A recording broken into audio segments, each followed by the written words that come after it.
Connecting. Are we live? I think we are.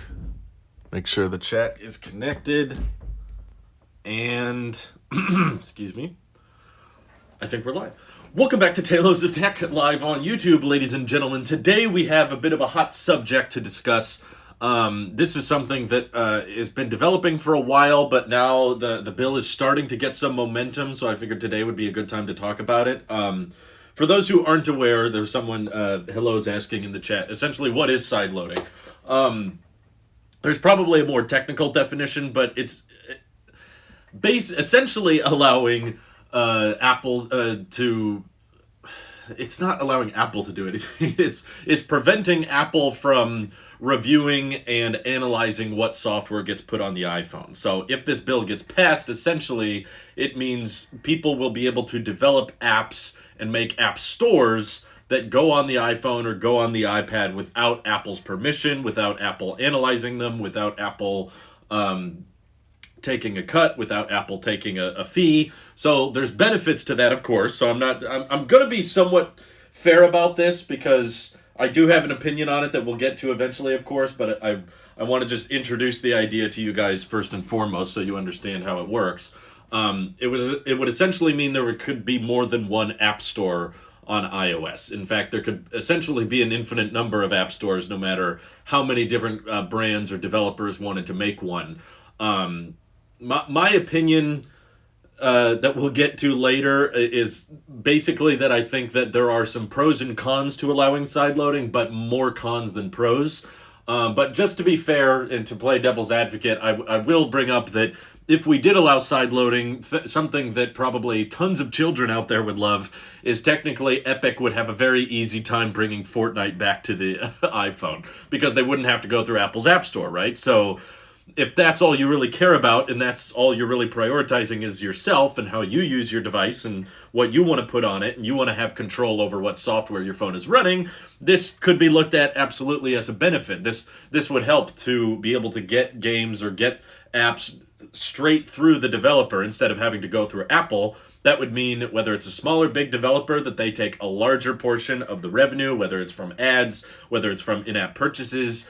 You wouldn't have to deal with this big 30% revenue cut that Apple keeps putting on their developers. Again, I've argued that the 30% is kind of industry standard type thing, but it could technically allow for you to put games and put apps and put services on the iPhone that are not currently there, okay? That's what I would argue as one of the benefits of sideloading is just like Spotify could let you sign up probably for premium much cheaper than they do now. I mean, you could sign up directly through the app.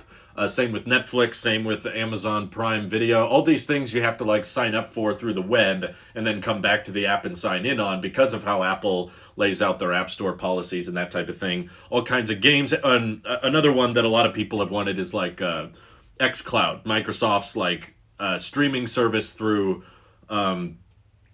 just online. They essentially wanted to bring this thing that Apple denied. Thank you for the super sticker, Bogdana. That was nice of you.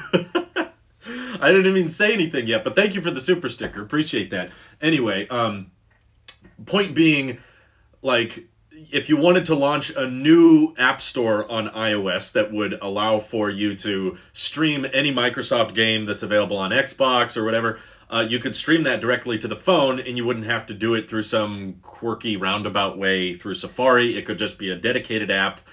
So there's all kinds of features and services like that technically would get a little bit better for the consumer or, right now between this whole fight between Apple and Epic, Apple can't allow Fortnite back. Well, they don't want to allow Fortnite back on the App Store because Epic broke terms of service. And thank you for your membership, Bart Jansen. I appreciate that. So there's certainly some advantages that would come of this. There's certain software that's not available on iOS for whatever reason. Apple doesn't want it to be, or it breaks some terms of service and that kind of thing.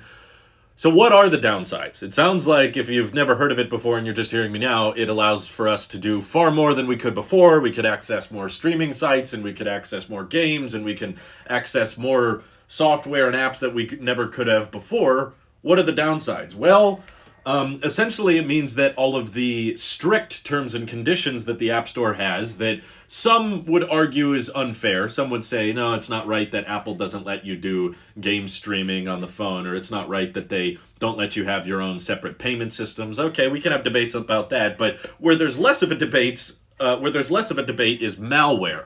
There's a reason that malware has been incredibly present on the Android side of things because they do allow side loading, and it's not very present at all on iOS. In fact, it's incredibly rare. It makes headlines anytime there is some kind of iOS exploit or malware issue.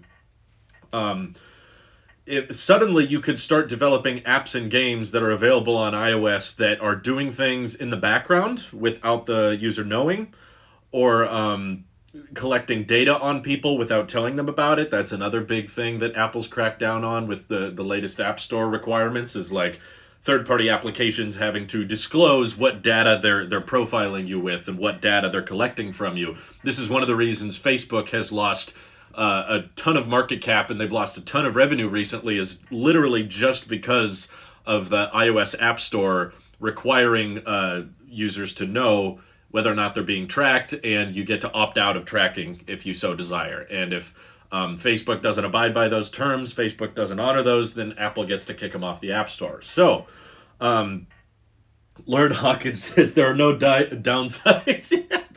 I don't know if you're joking or not, but that just makes me laugh because it's like, yeah, scams out there. The fact that someone could be browsing the web, tap a link, and it could instantly download a scam app that like is collecting data on them in the background, or draining your battery life, or doing any number of things, or pretending to be an app that charges you a certain amount and it can charge you more for it. Now all of a sudden that can get on your iPhone, that can get on your iPad. And I also think it absolutely distorts the app market quite a bit too. This is another big downside, is because a lot of these major tech companies, whether it's Meta, whether it's Epic, whether it's Microsoft, if they know that by making another app store, by making an alternative place to download apps, or by making apps that you can sideload, if they know that's an option and you can bypass the Apple 30% cut, why wouldn't they? All of them are going to make one. All of them are, because obviously Epic isn't going to make an app store with a 0% revenue cut, right? They're going to make an app store where they don't have a revenue cut because they own their own games, and they'll let you download their games and there's no cut there. But if there's going to be other apps on the Epic Game Store on iOS, those are all going to take a 15% cut. Maybe it's not as bad as Apple's, but a 15 or 12% cut. So Microsoft will realize, well, we're not going to put our games or services on the Epic Game Store because we could make far more money by putting it on the Windows iOS App Store. So they're going to have a separate App Store, and Facebook is going to go, oh, well, we don't want to abide by the iOS App Store tracking requirements, so we're going to make our own metaverse of apps, and maybe something that works with the Oculus, and something that does Facebook Messenger and does the Facebook app and Instagram. So you're going to have a whole nother catalog of app stores under this big tech company. So essentially, we're going to go from one app store, that's where you get everything on iOS, to probably dozens of separate app stores that offer different things, all of which might have apps on them that track you or don't prioritize privacy or are trying to scam you. They look like a calculator, but they're mining crypto in the background using your phone, or things that essentially Apple wouldn't allow for because they do pretty rigorous testing on their apps before they go live. But I think this would complicate the app situation on iOS at an incredible level. Because all of a sudden now you're just going to open the iOS App Store and wonder where all the apps are, because all of the big devs and all the most popular apps are going to get taken off and put on their own respective app stores. So this all sounds ridiculous. You may as well say to Apple, all of your devices must run Android. I mean, there are advantages. I'm not trying to deny that. Like, I understand why people want to allow side loading. I just think it's incredibly naive for you to go, there are no downsides. There are absolutely downsides to complicating the app market. So you have to download a separate app store every time you want to download a different app, because that developer doesn't want to share revenue with Apple, doesn't want to share it with Epic, doesn't want to share it with Microsoft. It just complicates everything for the end user. And then the chance of there being apps that scam people or viruses on iOS go way, way, way up. I don't know how you can deny that. It's already a thing on Android. And there's a reason, in my opinion, that there is statistically just less money spent by consumers on the Android Play Store than there is on the iOS App Store. That's one of the reasons people are advocating or arguing that sideloading needs to be a thing, is because they're like, it's impossible for me to make an app that's successful if I don't put it on the iOS App Store. And I'm like, okay, why is that? iOS is not the most common operating system in the world.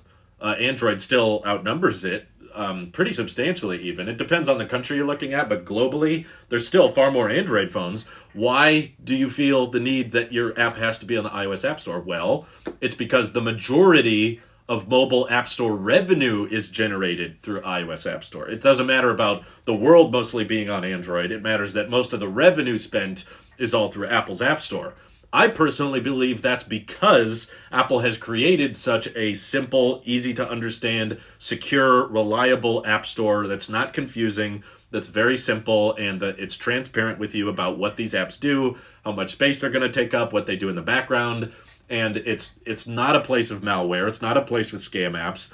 And because of that, it makes consumers far more comfortable to spend money on iOS apps. As we've just seen over the years, the amount of money Apple generates through the iOS App Store is way higher than what is generated on the Google Play Store, despite it being on more devices. So in my mind, I think a lot of the wording is assuming that people have to buy iPhones and there's no choice for them to buy anything else, which I don't personally believe to be true. In my view, it's like, if you want to have side loading and if you want to download apps that the phone manufacturer isn't comfortable with you downloading, buy an Android phone. That's kind of just been my logic from the beginning, is like, we have a fairly large, fairly present market of devices that all allow for this. And the result is people not spending as much money on the App Store. It's just people don't feel as comfortable. I mean, there's developers I've seen that will straight up make an app on iOS that costs money because they know people on iOS are more inclined to spend money. But then when they make that same app for Android, they make it free with ads because they know if they charge money on the Android version of the app, no one's going to play it because people don't like to spend money on the Google Play Store. I think it's because of that app market distortion, because there's so many different apps to choose from and there's more malware and there's more viruses to go around. People don't feel as comfortable spending money on the App Store, which is ultimately, in my view, far more damaging to the app store, to the app market, all the developers, all the people making games and stuff. If you complicate the app market and make it like, oh, you have to download all these different launchers for all these different apps and all these different games. You know, Meta's going to come up with their own store. Epic would come up with their own. Microsoft would come up with their own because they don't want to share revenue streams with each other. If this law is passed, it's not yet, but it's getting some traction. It's going to confuse the consumer further, and it's going to open up the door for far much more viruses and far much more scam apps that Apple's not going to be able to do anything about. I will buy what I want and demand freedom of choice. You can buy what you want. It's just like, people like to put the term like force on different sides of the argument, right? Like if you're for side loading, you'd say Apple is forcing me to download things through the iOS App Store. They need to allow side loading. In my view, it's like, okay, so you're forcing Apple to not protect their customers. That's the way I look at it. It's like, right now, Apple's decided to make their ecosystem of products, and they've decided to make their iOS App Store, everything goes through Apple. They verify all the software before it goes out. And I would say it's worked out pretty well. They're not dominant market in the entire world, but they dominate the revenue generated, which means they've created a very, very large app market and a large customer base of people that are happy to spend money on apps and software. So isn't that a good thing? You know, if Apple wants to try it, their walled garden, enclosed, everything is through us way, and it works out for them, and the customers are pretty happy about it, and Apple's happy about it, then my view is let them do what they want to do. If sideloading matters to people, then they'll buy an Android. And that's how the app market is played out. I prefer freedom. It's my phone. I should be able to do what I want with it. You can do what you want with it. The law is based on, should Apple be forced to not pay attention to how people use their, not pay attention to how software can abuse their hardware. That's essentially it is. Apple does dominate the app market in the United States. Yeah, but that's not the whole picture. I mean, there's what 3 billion smartphone users these days, or 2 billion or 3 billion people with smartphones these days, and the United States is like 300 million of that. It's like 1/10 of the overall picture. Most consumers don't even know how to sideload. Yeah, but that's part of the thing. Is like you can't make an app that shows up on the iOS home screen without going through the iOS App Store. If we allow sideloading, even if you're just browsing a website, those like obvious like websites that have the fake ads that are like, you want an iPad, tap this link. If they allow sideloading, you could tap one of those ads through Safari and it would start downloading applications and software onto the device itself. Whereas currently, with how Apple's built the App Store, that's not possible. With sideloading, it would become possible. So you don't. It's not necessarily something you can just opt out of, because the truth is, like if you start allowing alternative app stores, it's going to break what's already been established with the iOS App Store. They're just all these apps we're frequently using, whether it's games from Microsoft or apps from Meta or apps from Epic, like all this stuff is all going to diverge into separate app stores now. So you can't just say, I'm not interested in using apps from Meta, because it's suddenly all those Facebook Messenger and Instagram and Facebook, they're all going to be moved into a different category. So it's just more management on the consumer end, and it can't just download instant. You realize it can't just download instantly. It could theoretically if they allowed sideloading, because that would mean that you can download and install applications on the device without the iOS App Store, which is what this bill is about. Sideloading attacks are becoming increasingly common. Apple's walled garden approach is the exact reason it's empirically more secure than Android. Yeah. I always found that kind of interesting. Is like the reason Apple's having more success than Android is because of their walled garden approach. It's not like Apple's really successful, but they could be even more successful if they didn't have the walled garden approach. It's like, I think if Apple became more like Android, people would be less interested in buying Apple. That's on them for clicking something they shouldn't. It's just like, is it on Apple to ensure that Epic and Microsoft and Facebook and Meta all get higher revenue streams? Like, why is that Apple's responsibility? They would still have security protocols in place and a UI/UX for installs/confirms. I sure hope so. The way they're writing the bill, that definitely doesn't feel like it. It's like you just download this one app and you win your free iPad, and then you tap it. There's only so much. If Apple's not analyzing and researching these apps before they go live, there's not really a way of Apple knowing whether or not the app is doing what it's supposed to do. Who is planning to introduce this law, Drew? So it's in the United States. I'll read the news here. This is straight off of Mac Rumors. It says, the U.S. Senate Judiciary Committee today approved the bipartisan Open App Markets Act, an antitrust bill that will allow for an alternative app store and alternative in-app payment systems on the iPhone. The bill will now head to the Senate floor for a vote. So there's going to be a ton of lobbying going on here. This is when Apple and everyone involved in this starts paying both sides. Apple urged the committee to reject the bill. Sideloading would enable bad actors to evade Apple's privacy and security protections by distributing apps without critical privacy and security checks. These provisions would allow malware, scams, and data exploitation to proliferate, said Apple's government affairs head Tim Powderly in a letter sent to the committee earlier this week.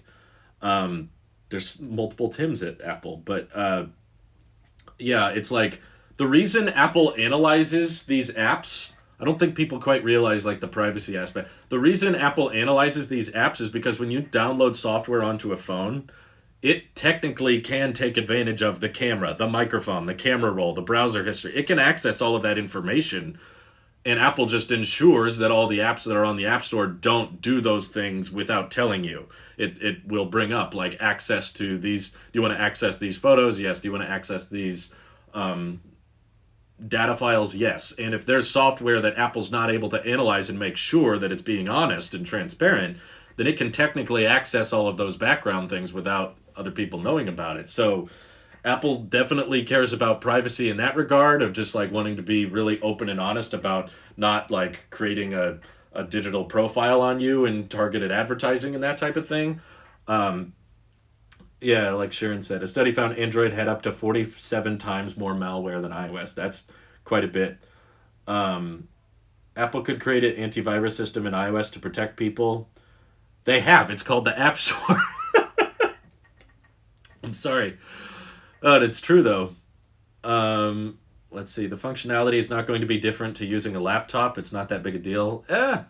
I would say a lot of people are more comfortable using an iPhone than they are a Windows laptop because they know that they're not going to get scammed or get malware apps like they are the Windows laptop. That's why antivirus software is a thing, is because Microsoft wanted an open source platform, and there are bad people out there that develop malware and scam apps, and that's why you got to be careful on what you're clicking at. Um, on Android, you have to allow access in the settings, so the normal person won't even turn it on. Only tech people will turn it on. They aren't dumb enough to download a virus. I hope that's the case. I hope that if this law is passed, that they make it as hard as possible for someone to basically turn it on unless they're just a really really techie person. Um, I'm hoping there's a middle ground there, but the thing is, there there's so many like already present major app developers that are not going to want to go through the iOS App Store, so they're going to require you to go through all these complicated setups. And then I think the goalposts have just been moved again. Now it's just going to be Epic and Meta or Spotify or whoever it is going, well, Apple App Store gets more revenue and Apple Music is easier to use because they don't have to go through the settings app and turn on all these features and such and such. And that's not fair because for our users on iOS, they have to go through settings and they have to turn off all these things and you have to put up with all these disclaimers. Just like that ask app not to track thing with the new, iOS 14 and 15 that's causing Facebook so many issues. It's like then the devs and then these big tech companies will say, yeah, okay, we can do side loading now, but Apple's making it really hard for us to distribute our apps. So we need to make it easier. We need to make it easier for our customers to access these applications. Um, your MacBook is an example of the open platform Apple is already running. I know, don't give Apple ideas, though. That's the thing. You know how much money Apple makes on the iOS App Store versus the Mac App Store?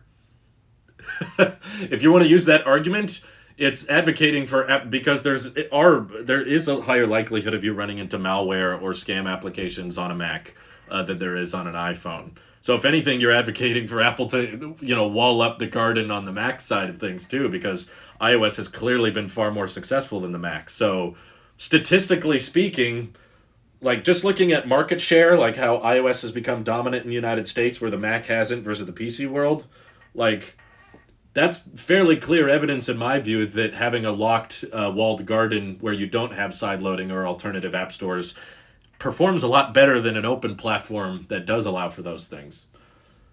As a dev, I know that Apple doesn't research apps, they just try out the apps. Also, you have to get permission to use mic camera, etc. Otherwise, what you get is black camera pick or just no audio. That's how it is currently. Yes, that could change if sideloading were a thing. Um, but yeah, they do a decent amount of research. I'm not saying they catch everything, but they definitely do more research than the sideloading an app would be, which is no research at all. My hope is that if this happens, Apple will do what they did in Mac and have the safety mode where you can only download from iOS App Store, or if you have a token that Apple provides. Here's the difference with that, though, because I understand people are saying, well, the Mac is already like this and they have security precautions and you have to go through settings and hit open anyway. I just had to do that the other day. I downloaded a Streamlabs app on my Mac and it was like, oh, this isn't verified by Apple. Are you sure you want to open it? And then you got to go into settings and everything.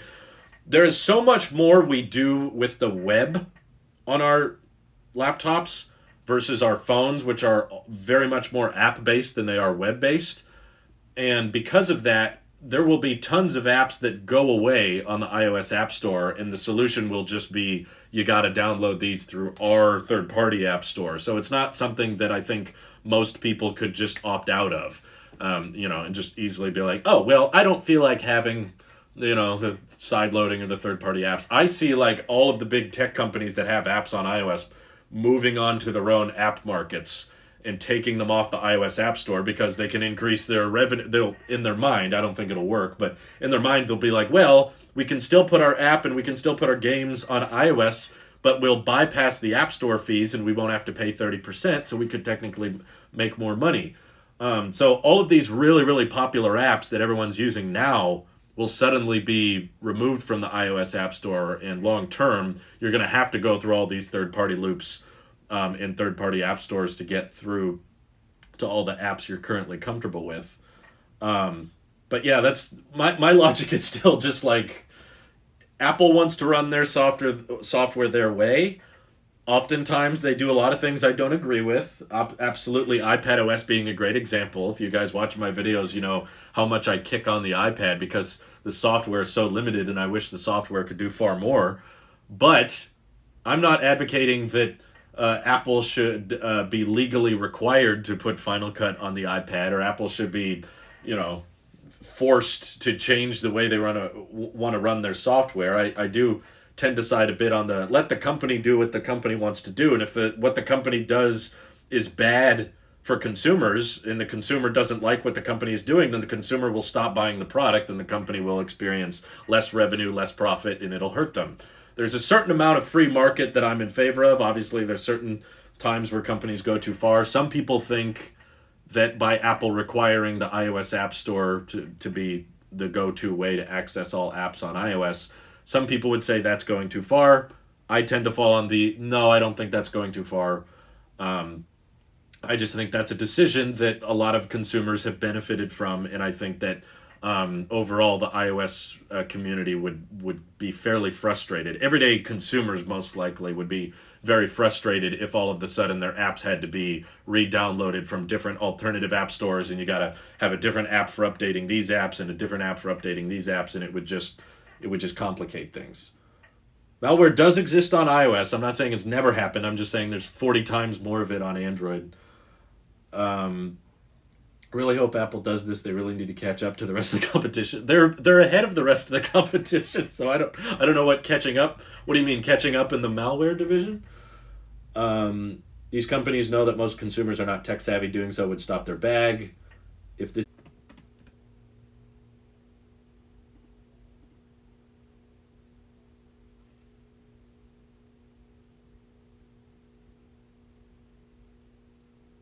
come back. 1 sec. Is it returning? Back up? Okay. I don't know what the heck happened because the connection was fine the entire time, but Streamlabs, I guess, freaks out occasionally. I don't know why. Okay, we're back. Should be back now. Okay. Sorry about that. I don't know what to do when that happens. It's like I'm not using Starlink. I'm streaming off of the phone cellular connection, and the cellular connection is usually just fine.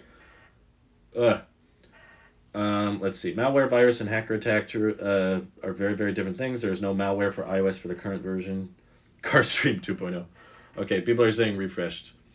Cool. You only have to look at the nightmare TV streaming has become, not just the big players, but every channel is independent. It was cute when it was just HBO. I dropped cable and spend more money today. I'd be surprised if you're actually spending more than before. The expectation of using a laptop are extremely different from the expectations using an iPhone. I do agree with that. There's more people using iPhones than there are using laptops these days.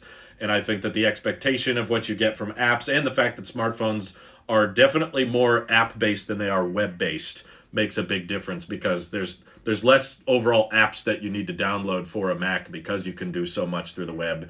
Whereas on iOS, there's just so many apps that you can get from one app store, and you know that they're going to work, and you know that they're honest, and you know they're not going to track you, or if they do, they're going to tell you what they're tracking. Michael says developers would be smarter to still use the App Store and guarantee their apps are in front of hundreds of millions of iPhone users versus some random website for sideloading. But that's the thing. This bill wouldn't require them to go through some random website. It would allow them to download alternative app stores.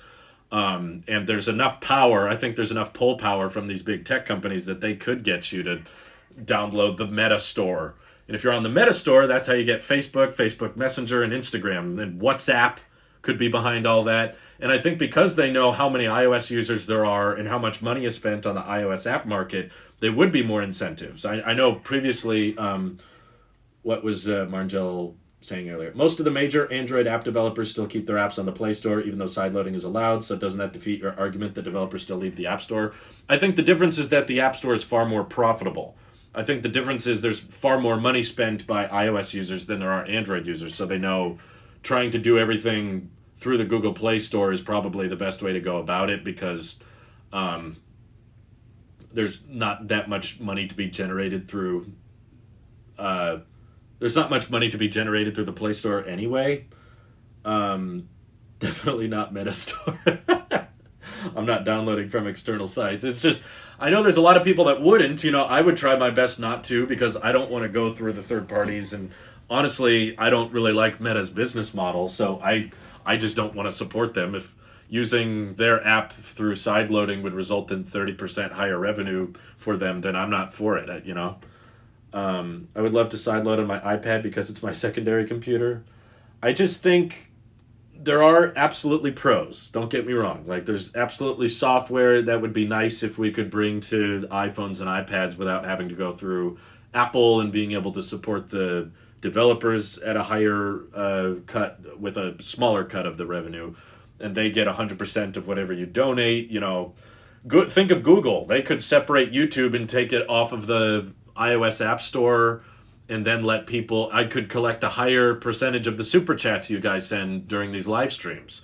I wouldn't have to take a cut of these super stickers and super chats and give that to Apple. Instead, it would literally benefit me in some ways, but I do think that the risks of privacy and the risks of malware going way, way up, and the fact that there would likely be several app stores, some of which would probably get pretty popular because of how large the tech company's audience is, and they know how much of their audience is already on iOS, and they know, hey, we can switch you over right now.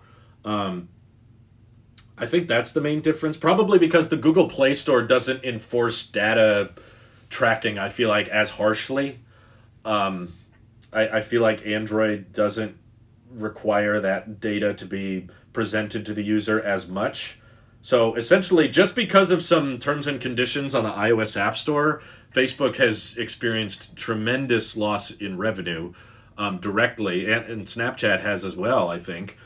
So because of the decisions they've made on the App Store, there's more incentive for those developers to switch off of the iOS App Store than there is the Google Play Store, right? I feel like they have enough influence, they have enough pull that they would try to get people to switch. Most users would use the Apple App Store because convenience wins. This would be cool for beta testing apps without having to pay $99 developer fees.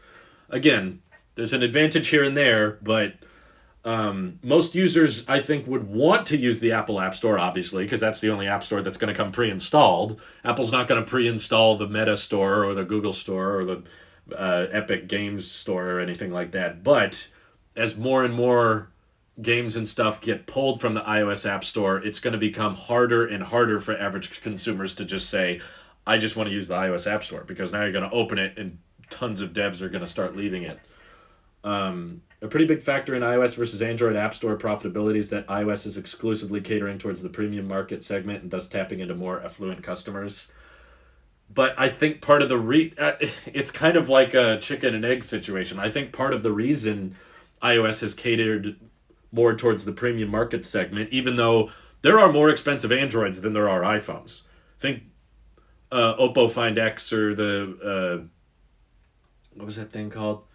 The Z Fold 3, the Z Flip. Like, there are very expensive Android phones. There are S21 Ultras, and there are premium Android phones that don't sell as well as iPhones. Despite those premium Android phones having higher resolution displays, having bigger battery capacities, having USB-C, having better cameras, having further zooms, having more cameras. There are all kinds of hardware advantages that the Android flagships have over the iPhone flagships. So that comes back to, why do the iPhones still sell better then? Why does Apple capture a higher percentage of the premium market? We can exchange our theories. I'm welcome to hear your guys' ideas. I think it has to do with the software. I think it has to do with Apple streamlining the App Store, making it simple, making it easy to understand and not as complex as Android is with all the different apps you have to choose from. It's the operating system, it's that security, it's that privacy, it's the simplicity of iOS that keeps the premium market coming back to Apple, even though there are far more expensive Android phones with higher flagship specifications. It's not like the premium market cares a lot about the A15 chip being much faster than the Snapdragon 888.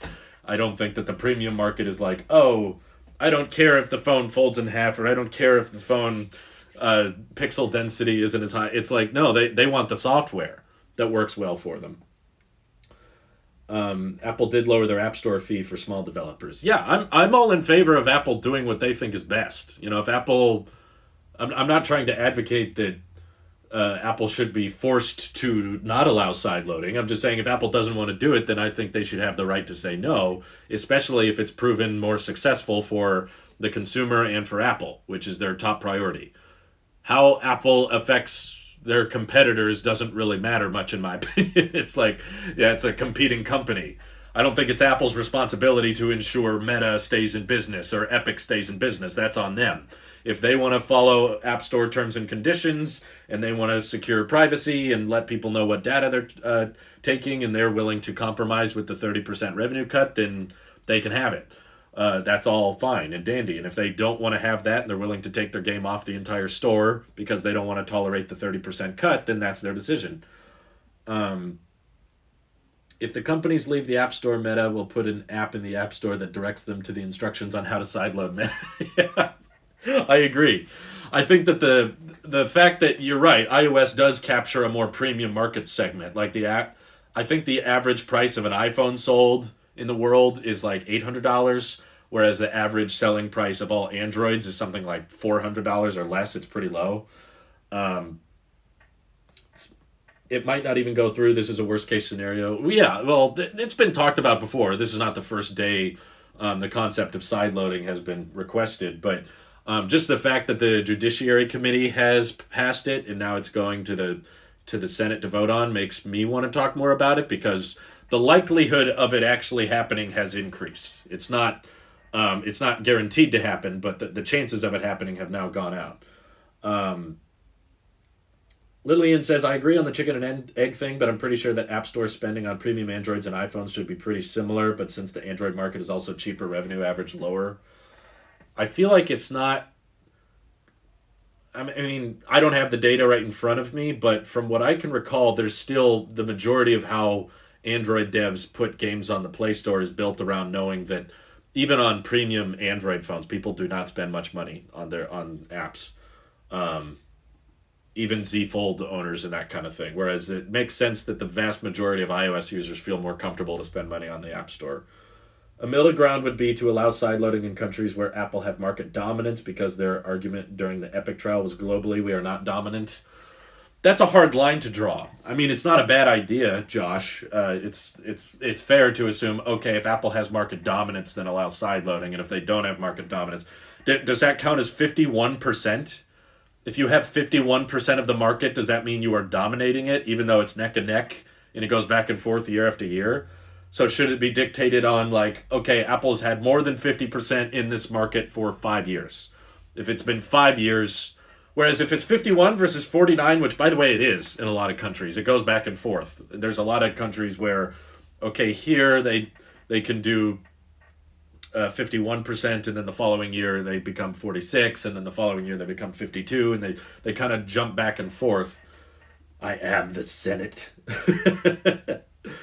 As someone who has been a loyal Android phone since my very first phone, I just switched to Apple and honestly don't like the App Store as much. I love my 13 Pro because of the software, yes.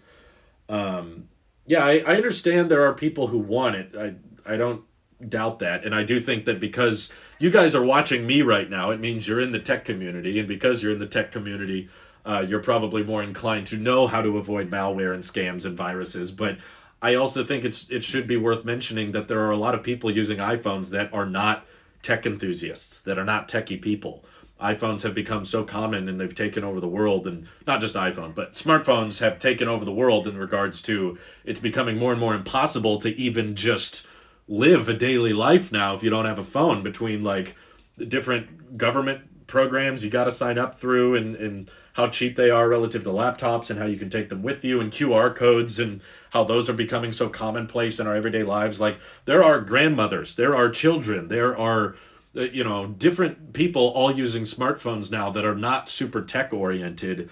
And I don't completely agree with the concept of, well, everyone should just know better Like that. It's easy to say that when you're in that position of like, well, I'm in the tech community. I know that certain ads are bad, and I know that I'm not supposed to tap on certain things, and I shouldn't believe certain things in apps that that a developer could make some software that's lies to me. We know that, and we're probably pretty good at navigating it. If someone if sideloading was allowed tomorrow, and all of a sudden there were all these viruses that were developed for iOS that Apple couldn't do anything about, the people watching this live stream, the people that watch this channel or watch similar tech channels, y'all would probably be pretty good at knowing, okay, don't download that, don't tap that. But is the grandmother going to be aware of that kind of thing? Is the kids who are using phones these days going to know that kind of thing? And it's easy from our perspective to just be like, they should know better. Serves them right. If they didn't know that, then I guess they deserve to be scammed, right? It's like, well, I think Apple just has a fundamentally different view on how technology should work. That's the reason I think the iPhone has shaped technology in such a way, and I do mean iPhone on that. It's like if you look at smartphones before the iPhone and after, Apple always had this like core ideology of the technology just kind of blurring into the background and you don't think about it. They probably weren't in favor of having a smartphone where that iPhone didn't even launch with an app store originally. And when they announced the App Store and said there would be a 30% revenue cut, people applauded. Everyone was clapping in the audience when Steve announced that. So it's I think fundamentally they don't expect the end consumer to have to worry about privacy, to have to worry about which apps are trustworthy and which apps are not trustworthy. They want all of that stuff to just kind of work, and you don't have to think about all the details. And that does come at a cost. I agree. It comes at the cost of not having as much control and not having as many apps to download or services to download from, because if it breaks Apple's determined rules, then it doesn't make it onto the device, which is kind of frustrating. It's a tough call. I'm not saying one side of the argument is completely wrong or that my side of the argument is completely right, but I do think it's a toss-up depending on how you view app markets and revenue and how devices should fundamentally work. So yeah, it's a toss-up. Critical Gaming, thank you for the super chat. He says, if sideloading happens, Cody on iPhone, Apple TV. I don't know what that is, but probably. Very true. I think that in the US, at least, they need to allow sideloading, considering that Apple already has an advantage on advertising all their services on my phone, if I like it or not. I feel like that's just always going to be a fundamental advantage, though. Like, yeah, I agree, it's annoying. I don't like it. I don't like getting Apple News ads on my phone, and I don't like getting ads for Apple TV Plus on my phone, which has happened, and I feel like Steve Jobs probably wouldn't have done that. But if there's a company that's going to come up with their own services that work with their first-party apps, which are obviously pre-installed with the phone, because of course they are, that's always going to provide an advantage. Just the fact that you don't need a separate app and a separate email and password. Like, one of the reasons I love the Apple Card so much is because it's all powered through my same Apple ID and password. And I could imagine, with all of the tech support and all of the troubleshooting I've faced with grandparents and parents not remembering passwords and not remembering accounts, I'm kind of somewhat in favor of Apple coming up with as many first-party options as possible, because it allows for someone to just have one email and password so that when they set up their phone, all of their music is already loaded onto it. All of their messages are already there. All of their email is already there. And they don't have to remember 8 different passwords from 5 different companies that they all had to be slightly different, and they all had different requirements for the different passwords. Just to make tech easy and kind of blend more into the background for people, I think that streamlining those services and making them work on the operating system out of the box, it's always going to be an advantage. Even if sideloading is allowed, even if Spotify doesn't have to share revenue with Apple at all, even if Spotify lets you sign up for premium directly through the app, Apple Music is always going to have an advantage because it's straight through the software that the phone boots off with. So no matter what Apple does, they're going to have an advantage there, unless Apple Music spins off into its own separate company somehow. But I'm more in favor of government forcing Apple to release AirPower. Yeah. I mean, I think it's kind of selfish and easy to stand in a place where you're like, this one thing they could do would help me specifically. And because it would help me specifically, the government should force them to do it. It's like, yeah, that's I could do that with a lot of things. Should the government force all tablets to run Final Cut Pro? That would probably impede other tablets, but it would help me, right? So, so I say, yeah, sure. Force all tablets to run Final Cut Pro. Critical super chatted again. He said, "No problem, man. When do you think phones will move ahead with higher than 120 hertz and higher than 1440p screens?" All right, we're divulging a little bit from the sideloading conversation, but I guess I can kind of answer this. There already are some phones. There's some Asus ROG phones, I think, that are at 144 hertz and 165 hertz. But we have had phones go to 1440p and higher. And you know what? They didn't sell very well. Because with phones, with the displays at the size they are, pixel density becomes harder and harder to notice. I know this because we had some increase in pixel density in the best-selling phones over the year, and guess what happened? When the iPhone XR launched, it started going down, which wouldn't happen if pixel density mattered to most people. What happened was, for a long time, it was like the 7 Plus and the 8 Plus and the 10 were high-selling phones that were selling really, really well, and they had 1080p or better. But then when the iPhone XR launched, it sold incredibly well, and a ton of people bought it, and it had a sub 1080p display. And that was selling better than the 7 Pluses and the 8 Pluses with 1080p displays. So that was evidence to me that the market doesn't care about pixel density after a certain point. It's law of diminishing returns. It makes the CPU and the GPU work harder. Having a higher resolution makes the battery drain faster. And Samsung did the same thing. This is not just Apple. They started making more and more of their phones have 1440p, over 1080p resolutions. And then last couple of years, they started defaulting to full HD. Let's just do 1080p. And let's just start making that the default. Even on their $1,000 phones, they would start having 1080p displays, even though a few years ago they had 1440p on their $800 phones. So they very quickly realized that pixel density doesn't matter too much, and there's advantages to having lower pixel densities. So, and Sony tried to do a 4K phone. They had a 4K resolution on a phone. So the tech exists. They mass produce that. It's not like it's impossible to put 4K on a phone. It's just, is it noticeable? Is it appreciated? Do people want to buy a phone with a 4K display? Doesn't look like it. Not enough people, at least. I know there's probably a couple of you out there, but the difference was so small, and it impeded the CPU and GPU and the battery life so much that it just wasn't worth it for companies to keep pursuing it. So I don't think we're ever going to get to a point where everyone's smartphone is over 1440p, because the human eye can't tell the difference anyway. So let's see. Android bloatware is much more, yeah. Sideloading is one of those tech topics that most people in the tech community have a passionate opinion on. I wouldn't say I'm super passionate about it, mostly because I typically use Apple devices in my ecosystem, so it doesn't really, so far it hasn't impacted me very much. Look, if I can easily install an APK file, I should be easily allowed to download and install any IPA file, period. You could decide that, just acknowledge that there are downsides. I feel like whenever I'm arguing with the chat on a subject, especially on something like this, Can we acknowledge there are downsides to this, considering Android has allowed it and they don't seem to have as much success as Apple does? So what does that say about how the app market market responds to sideloading? That's why the option to sideload should be in the settings. Only turn it on if you know what you're doing. Apple could even add a disclaimer.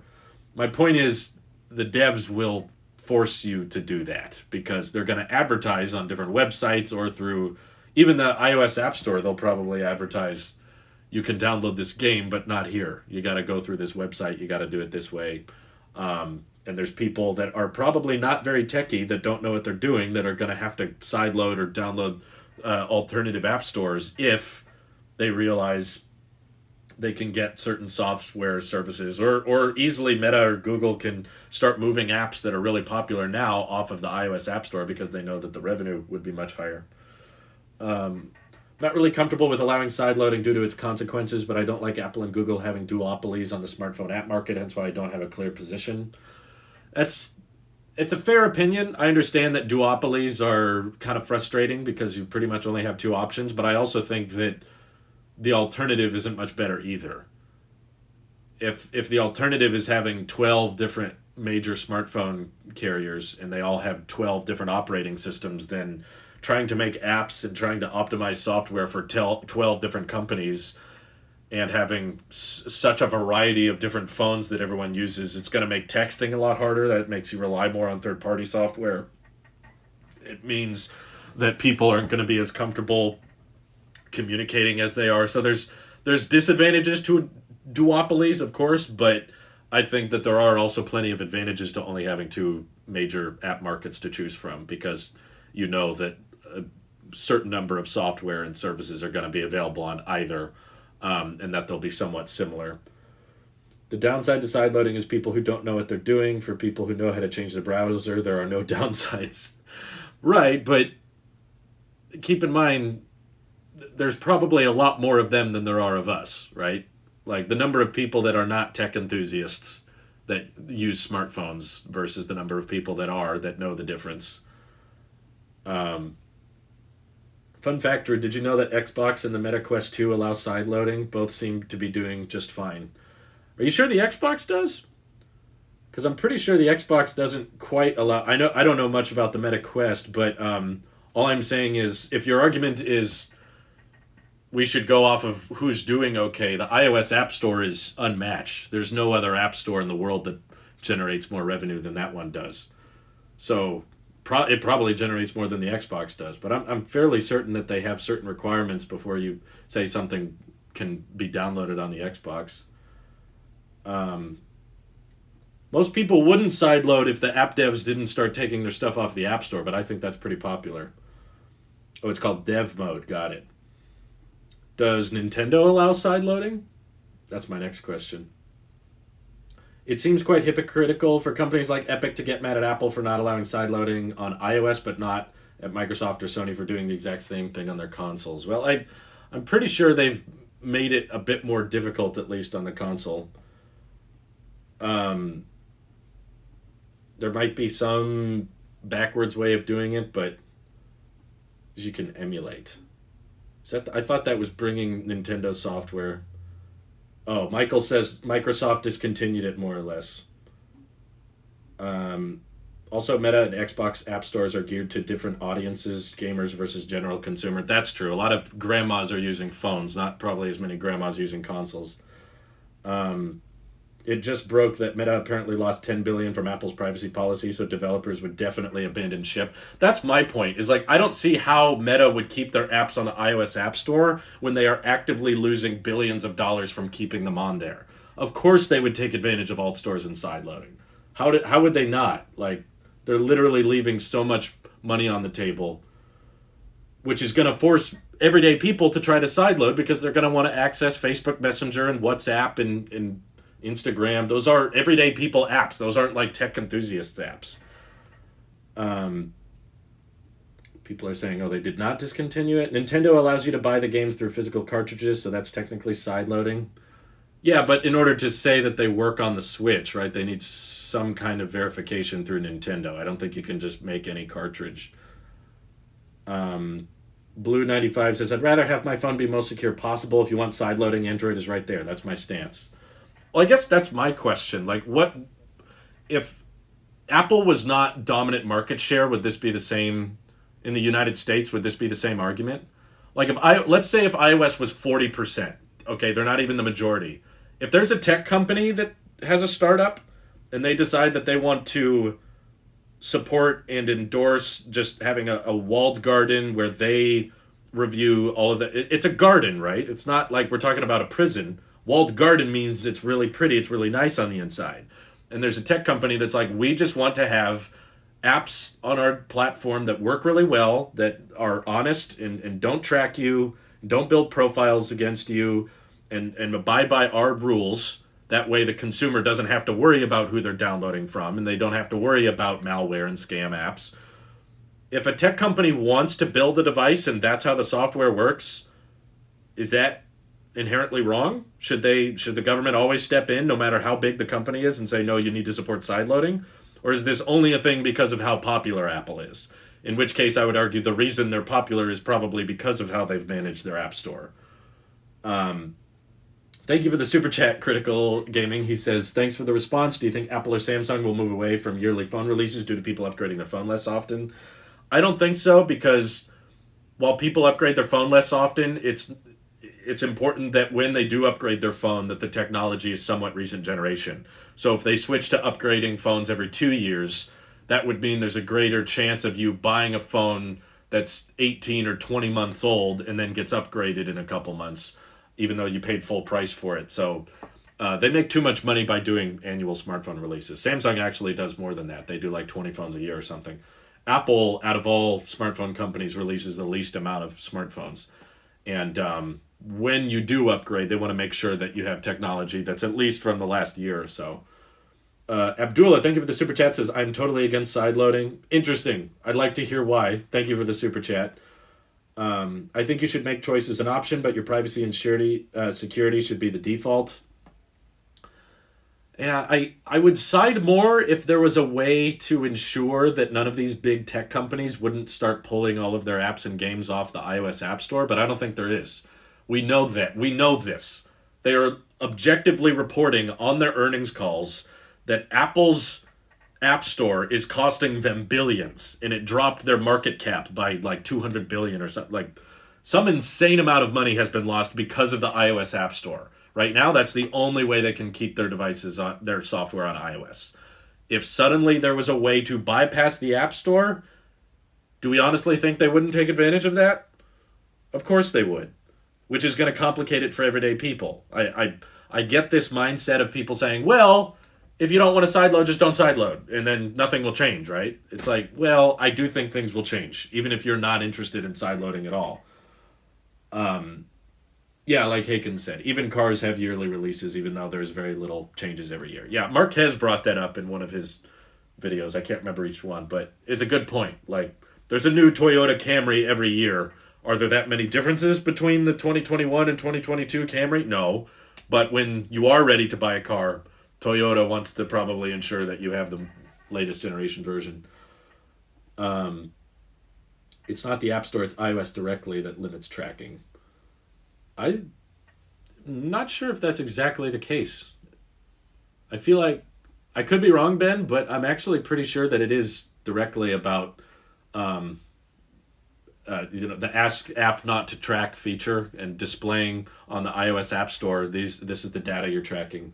I think theoretically, I don't understand what would stop them if you could develop applications and if you could develop software that you can install on the iPhone without Apple knowing what the software does. What are the limits of that software? I don't think there is one personally. Like, to make the software check to make sure to not access the camera, it has to bake in all those features that requests for the camera access. I think putting it deep in settings is the best of both worlds. Regular people can use the App Store while more savvy people can sideload. Again, that's still ignoring my big concern, which is that the big tech companies, whether it's Meta, whether it's Google, whether it's Epic, doesn't really matter, Microsoft, if they realize that they can make billions of more dollars by sideloading, they will do that, which will impact everyday people. This is not like a handful of apps that we want to sideload. I think that the major tech companies would abuse this sideloading thing, not abuse it, but just allow for sideloading so that they could increase their revenue model. Critical, thank you for the super chat. Do you see iPhone in 10 years with more than 120 hertz? I guess maybe the difference becomes really, really hard to notice after 120. There's already a ton of people in my life that can't see the difference between 60 and 120. So, yeah, I want to say probably, because 10 years is a long time, but I wouldn't be surprised if it didn't. Let's see. I don't think we should be trading freedom for security. Why punish the people who know what they are doing just because there are people out there who fall for free iPad scams? It's my phone.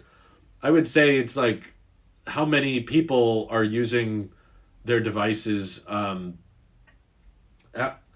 many people are using their device? Again, you're not trading freedom for security. You're choosing to use a device that is prioritizing security. You are not required by law to buy an iPhone. You're not required by law to use the iOS App Store. You can choose that one if you want a secure, locked up software experience that prioritizes security. But if you don't, then you can buy an Android and you can sideload as much as you want. You can put whatever software you want on there. If Apple was the only option and they were, 98 or 100% of the smartphone market, then I would agree there's too much control. But I just personally don't think Apple's at that point yet. I would say you have a better case of antitrust for Google having so much control of all search. We don't really plan on breaking up Google, despite them owning YouTube, and there's like no one that can compete with that. And Google Search, which hardly anyone competes with Google Search, it's like 95% market share. I think it's more than that. I think it's like 98% of all searches on the internet are through Google. Where Apple's not there. Apple's not at that level. They're at like 60%, right? In the United States. Globally, I think they're at like 30% or 20%. They're not the majority globally. And in the United States, they're like a little more than half. So if you really care about having control over your software, buy a device that lets you do that. And if you're the type of person out there, which I think there are lots of, if you're the type of person that wants to prioritize security and doesn't want to let other companies install alternative stores or allow sideloading, then you have an option to do so. Like, I guess that's my big question. What are people against the option for someone to have a more secure platform? Right? Like, what's wrong with having a more secure ecosystem if that's what you prefer? Like, is just what Android offering not enough? And you're like, no, I don't like this one.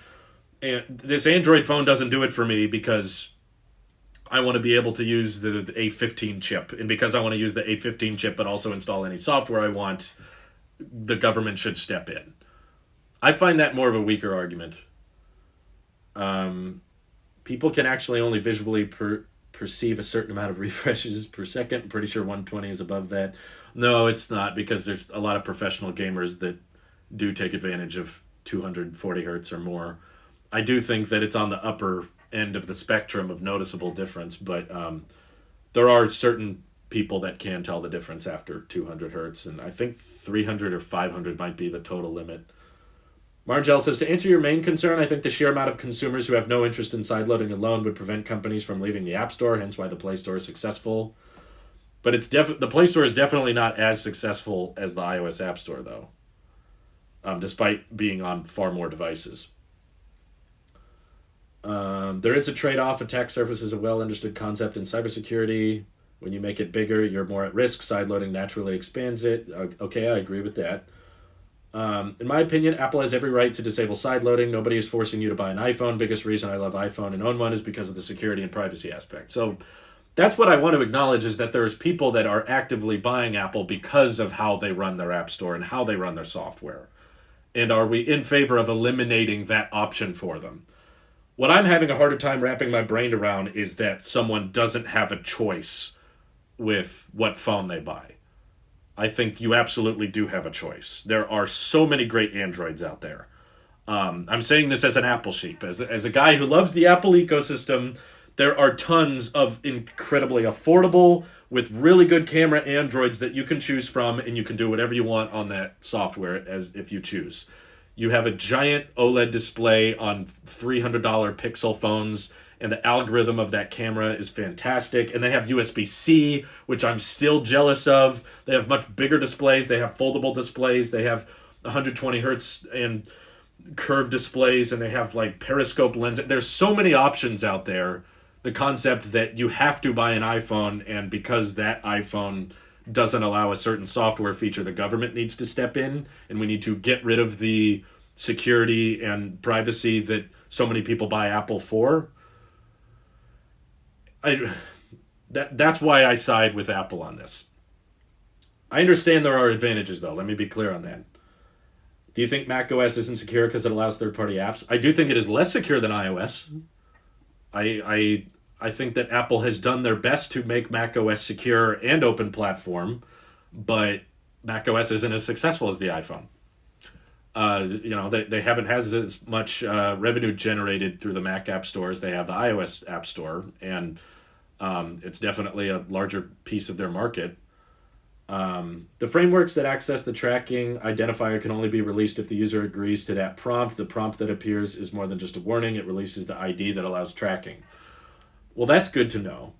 I definitely hope that I definitely hope they can ensure that. My question is, if the software finds an exploit that can bypass that, how is Apple going to know about it? Because I know that software is designed by people and people aren't perfect. Things can get hacked. And if there's something trying to hack in the background, Apple's not going to be able to stop it if it's not run by the iOS App Store. Critical Gaming Super Chatted says, I see in years ahead all phones having 120 hertz. Maybe. Honestly, I've tried to show 120 hertz to a ton of different people, and most of them don't notice the difference, and you will always get more battery life if you leave it at 60 hertz. So I could see some lower end phones probably keeping 60 hertz for a long time. iOS is not the majority market share in America. Ars Technica says it's 40%. It's only been 2 years since Android users were bragging about Apple only being 20-30% of the market share. I've seen different numbers, but I think the number I saw from Marquez recently was that, like, in younger generations, iOS is dominant. It was something like 75% iOS in the ages between 18 and 24. So I guess that's what I bump up against when people are like, it's my phone, I should get to decide what happens to it. And I'm like, okay, that's establishing that you have to buy an iPhone. It's like, you don't have to buy an iPhone, in my view. It's like, it's by no means a requirement. If you care about having that, I see the side loading in the alternative app store as like an option. If you care about that kind of thing and you don't care about the security risks or the privacy concerns or Apple not knowing about the software you're installing on your device, then great. There's certain people that are in favor of that, and there's also a large number of people that are not in favor of that. I would say the people who are in favor it buy Apple because Apple's prioritizing that. So you're voting with your wallet. You're rewarding Apple with money by saying, yes, that's what I care about. That's what I want to prioritize. And if you do prioritize sideloading and having control over the app market and having alternative app stores, vote with your wallet. Don't give Apple your money because Apple doesn't believe in that. So don't reward them because they didn't prioritize the feature you cared about. This is how the free market works. The company that prioritizes the features and the company that prioritizes the things that matter to you will get your money, and the company that doesn't prioritize things that matter to you will not. Which means the company that makes the most money and gets the biggest is going to be the company prioritizing what matters the most to the most amount of consumers. So I'd say the fact that Apple's so successful and the iOS App Store is so big is probably because Apple prioritized things that most people cared about on it. Let's see. What did Josh say? Someone's agreeing with Josh. The duopoly is a problem. I want a secure phone with options. Neither of the two can do that. I think people we talk about, app store tech companies, need to be regulated and broken up. I definitely think there are downsides to breaking it up. It complicates it for the end consumer. It creates more emails and passwords they all got to remember and distorts the setup experience. You want a secure phone with options. Well, I just think inherently that when you open up software development to people that aren't being checked up on, you're risking security to a certain point. But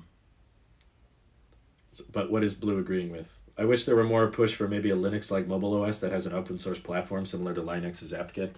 I just think you wouldn't have as streamlined or as simple as an ecosystem if there were like 12 different companies you had to choose from. Whereas when you have two, you're pretty consistent and minimized when it comes to okay, iMessage and AirDrop, and the Apple IDs can do this thing, and Apple Watches can do this thing. I don't think the duopoly would fix as many problems as it would cause. But I feel like you could make an Android as secure as you want to, if you want to still do side loading responsibly. I think the government, because there are a few industries where two companies have dominance, even the banking sector has multiple big bank options. I wish the government would spend more time on internet service providers and less time on Apple, because I feel like there's far more monopolies in the ISP world than there are the tech world. Oh, one CTF super chat. It says, if you want the best of both, get iOS plus Android device. Yeah, you know, that's another option I didn't even consider. If you want an iPhone, but you also want to use whatever software you want, just also buy an Android. You can choose to do that. A secure phone with options is kind of contradictory. Yeah, I would have to agree as well. Um, Apple users have been polled. They overwhelmingly support Apple's stringent app policy. I just think we have data that it works effectively, is my view. I haven't seen data that the iOS App Store and iOS as a whole and the app market would generate more revenue if we allowed sideloading. Because all the platforms that do allow sideloading don't make as much as Apple's does. Um, will the iPhone be discontinued one day in the future, late 2020 sometime? I don't think so personally. I've genuinely have tried really, really hard to think of another device that could replace as many things as the smartphone has. The number of use cases smartphones have and the number of things we do with our smartphones, genuinely, like I cannot think of another device that could top it. I actually think smartphones are going to be here for a long, long time. Um, Scott says none of these companies need to be broken up or regulated. No one is a monopoly. It's not like back in the old days where AT&T literally owned every aspect of telephone/telegram business.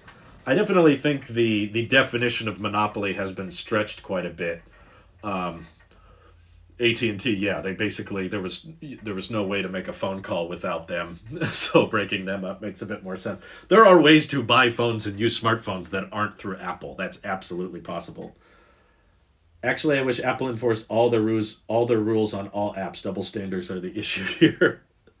I'm trying to remember which rules are double standards. Apple would make it where they will deny your warranty if it malfunctions due to sideloading. Then they would indirectly encourage people from staying on the App Store. I feel like the antitrust bill would attack that, though. There's no way Apple would like penalize their customers for sideloading, and that the Epic and Meta and Google would be like, okay, yeah, that sounds fair. No, they would go to court and say like, hey, Apple will abuse their hardware and abuse their customer if their customer uses our software. They would just that wouldn't fix anything. It's in my view. There's no pleasing these big tech companies until they get 100% revenue. There's no revenue cut. There's no pleasing Meta, there's no pleasing Google or Microsoft until they have complete control over an app market and their software on the device, and Apple knows nothing about it, and Apple has no control over it. These companies avoid getting monopoly charges by being triopolies or duopolies that work together. Yeah, but that's kind of dodecamonopolies. It's like, how many companies do you have to have before you say it's not a problem anymore? I think there are certain services and there are certain companies that need to be big and need to have very large market share in order to actually be good for the consumer. Like iMessage wouldn't be as streamlined or as simple for people if they were 12% of the United States. It just wouldn't work. Same thing with like AirDrop features or Apple Watch activity sharing features. I want Apple to buy DuckDuckGo and get even bigger by expanding into search. On one hand, it would help the Google antitrust argument. On the other hand, it would not help the Apple antitrust argument. But yeah. In my opinion, smartphones are kind of the ultimate tech. Even sci-fi movies and their data pads are ultimately just objectively worse smartphones. The versatility of a phone is just nearly impossible to replace. I agree. I can't think of any technology that could surpass it. Maybe Neuralink, but that's definitely decades away. That's not coming soon. The problem isn't allowing sideloading, it's the fact that many app developers will remove their apps from the App Store. Imagine Meta removes Instagram, Facebook, etc. from their App Store. I could see that happening. And again, I also don't think that allowing sideloading is not an issue, because I do see there being downsides to that with malware apps and scam apps. That may not be a super common occurrence, but it would definitely go way, way up. The amount of malware on iOS is not zero. I know it exists, but it would definitely double or quintuple the second you could start installing software that was not verified by Apple. Apple might be forced to enable sideloading, but not sure they will be forced to make it user-friendly. Do you think if it's incredibly difficult to sideload an app, it will even become mainstream? My prediction here, I could be wrong, but here's what you guys need to remember. Every time we talk about, they'll make it hard, they'll bury it in settings, most people won't even know it's there. Facebook reported a $10 billion loss because of Apple's anti-tracking features. If there suddenly becomes a way for them to recoup some of that revenue, it doesn't even have to completely get rid of the app tracking thing. It's just like if they can install software on iOS and they don't even have the 30% revenue cut to worry about. Okay, let's say they even keep the ask to app track thing. That means they can increase their revenue by the billion by supporting sideloading. So no matter how much Apple buries it, no matter how hard they make it to turn on, there is tremendous incentive for all of these big tech companies to encourage all of their consumers to activate these features. No matter how hard they make it. Doesn't matter if it's 5 taps, 15 taps, 20 taps. They're going to download it. They're going to make an app on the iOS App Store that tells you how to sideload an app. And because of this antitrust law, Apple probably won't even be able to ban that app. They're going to be like, here's how you download the new Facebook. The new version of Facebook requires you to download the Meta Store. And if you want to use Instagram or WhatsApp, and it won't be all at once, all right? That's not my prediction. It's going to be a slow thing. It's going to be like, oh, we're going to start allowing these new features if you re-download the app through the Meta Store. And they'll upload really, really simple YouTube videos that walk you through how to do it. And they'll streamline it and make it look very simple, and they'll advertise all these new features. And slowly, over a couple of months, they'll start turning off features on the iOS version. They'll be like, oh, you don't get that update. If you want to utilize this feature, you have to download it through the Meta Store. They'll make a version of Instagram for iPad, and it won't work unless you sideload the app through the Meta Store. And they'll launch a new Fortnite, and there will be a custom Fortnite skin, and they'll give you 1,000 or 10,000 V-Bucks if you sideload the app, just to encourage people to figure out how to sideload, no matter how complicated Apple makes it. There is just tremendous, insane amount of revenue potential to getting all of their customers to go through sideloading. So it doesn't really matter how complicated Apple makes it. If Apple makes it hard, but it's possible, they're going to push everyone to do it. And that's going to complicate it for everyday people, because now they're going to open the iOS App Store and wonder where Facebook is. Where's WhatsApp? Where's Messenger? Where's Snapchat? Where's Xbox? Where's Minecraft? Where's all the games I'm used to downloading? Oh, you got to go through here now. You got to go through here now. You got to go through here now. Let's see. Will sideloading be super easy as Android? I'm guessing no, if it is passed. It's not necessarily passed, though. If you want sideloading so bad, go and jailbreak your device. It's practically the same thing. There you go. I mean, your option. You said you wanted the option to control. Okay, then jailbreak. Well, then it'll be like, yeah, but then I can't utilize this certain feature. It's like, how precise, how specific does Apple have to make their software to please you? Like, how many laws do we have to write? It's not illegal to jailbreak your iPhone. No one's going to break into your house and arrest you because you have a jailbroken iPhone. If you really want to sideload. A secure phone with options. The Apple App Store has 1.96 million options. Is that not enough? Yeah, I agree. I feel like there's still quite a bit of customization. I mean, relatively, yes, Android has far more customization. But for everyday people, I know a lot of average consumers that never change the wallpaper on their phone. It has the default wallpaper that it came with out of the box, and they never change it. Jailbreak does exist, but it's become incredibly uncommon because people just don't want to deal with it. Let's see. Yeah, no one is forcing you to buy anything. I think we need to open Xbox and Sony stores and be able to sell products in stores and not paying stocking fees and set my own pricing. Those companies would be far less profitable, that's for sure. Most of the time they lose money on those console sales. Amazon screwed up big time when they stopped making phones and put their resources into Alexa. They could have been the third OS. No, they tried. The problem is no one bought it. The market kind of creates duopolies. That's another problem. Is like Amazon. There have been other companies that have tried to enter the US without Android and without iOS, but no one buys them. It's just no one's interested. So we can act like we want more than two options all the time, but there's not enough people interested in it to keep the company afloat. I agree with other viewers worried about the precedent, Drew. I liked your Walmart example with this discussion. If the bill gets passed, can anyone walk into Walmart and sell whatever they want? No, this one is specifically about the Open App Markets Act. So this is a software-related bill. It doesn't mean you could just set up a strawberry stand in Walmart and start selling strawberries. Yeah, Windows tried to do a phone, Facebook tried to do a phone, Amazon tried to do a phone. They couldn't get enough people to buy it. So if you're mad about duopolies, it's kind of our own fault. It's not really the government's failure or the tech company. They made a product and service that they thought was good and we bought it. That's on us. I hope to God that they're forced to allow sideloading on iPhones. Okay. Throw out all logic and reason. Let's just stick to our opinion.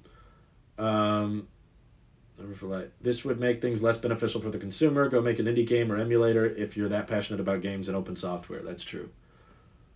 Is sideloading easy? Never heard of it. Yeah, good point. Apple is stopping me from jailbreaking. If they didn't actively fight jailbreaking, I have no complaints. I fail to see how Apple and Google and Amazon are monopolies, but the cell carriers aren't, especially back in the day when they literally forced the software onto the phones they sold. I have to agree. I think the internet service providers are a far bigger monopoly than the tech companies are, especially when they're all competing with each other. To the point where you have to say Apple has a monopoly on the iOS App Store. I'm like, what? So is the iOS App Store like supposed to be this like public, like universally accepted thing that Apple didn't come up with? Or is the iOS App Store owned by Apple? To me, it's like saying Netflix has a monopoly on the Netflix catalog. It's like, of course they do. I want to sideload Microsoft Word on my Tesla.